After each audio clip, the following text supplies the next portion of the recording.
And I think the NBA needs to take a hard look at the 2-3-2 format.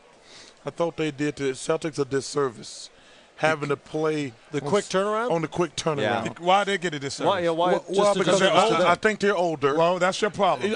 If you're old, that's your problem. No, but can you think about this? There was no need. They played Thursday, then they gave them 2 days off in L.A. Mm-hmm. And the Celtics played a lot better with rest. I don't understand now why they had to have such a fly all the way across the country, lose to 3 hours, and play in 1 day. It was a great article in the paper today. The 2-3-2 had some use a long time ago when we flew commercial. Yeah. Now, when you have to fly like all the way across the country, like it didn't hurt you until games. But you also got to think of this, though, Chuck. It's like a rock band. Not only those guys are traveling. You got TNT. You got NBA TV, you got ESPN, you got all the media nationally and internationally. They're not so playing. They're all traveling. So the camera people, they don't have any trouble flying across the country. So once they get here, we get it done. But think about it. It was a great article in the paper today.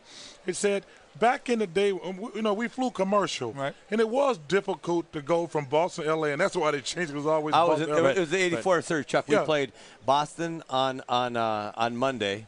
L.A. on Wednesday, Boston on Friday for the last 3 games. Yes. I mean, man, you were cross country, and they stopped that. That was hard with the commercial. But I agree when I think if you have the charters and you can do it, I think it's easier travel right now. Yes. And they might be able to think about going back to the 2-2-1-1-1. Yes. And not have. I agree with that extra day off in L.A.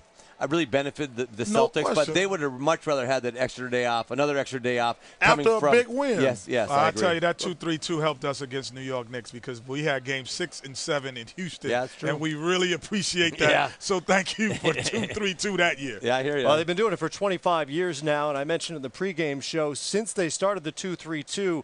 In series where the teams were tied at 1 game apiece, that Game 3 winner is 10-0 in NBA Finals. Obviously, Ernie, that bodes well. Ernie, I hate when you say that. Now, why you call me Ernie again? Because he's bringing those stupid stats up all It's not the a time. stupid stat. Because if that's your theory, we might as well take the rest of the week off.